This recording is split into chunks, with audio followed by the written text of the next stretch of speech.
Oh, yo, this is Poetry by the River, and here's one from Terrible Love Poetry called Uncomfortable. In contemplation, I sit bewildered at how fast shift happens. Unity is at odds with community. As brother fights against brother, so much blood spills for the thrill of being right. Fighting for injustice, it only exists in the minds of those making up the rules. It's easy to anoint ourselves as chosen, when we are the masters, passing down edicts and commandments to those suffering our wicked whims. Dreams become nightmares convoluted with collusion and bribery, and we can do no wrong.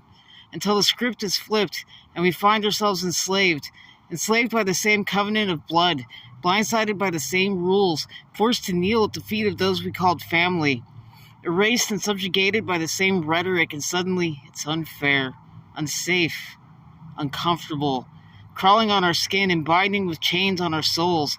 We cry out, "Father, why have you forsaken us?"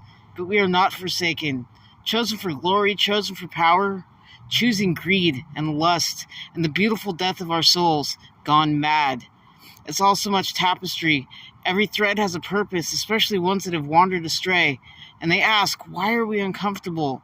Maybe I'm optimistic, not realistic about the notion of motivation and how rough water builds better boats, how the fires of hell on earth move mountains, how being disturbed often encourages change unless the suffering is blinded by rage and loses the sense of purpose. I'm not saying suffering is necessary, but it has a funny way of making us humble, of making us pause and reflect and ask why we should continue the cycle. Humans are going to human, and life is going to life.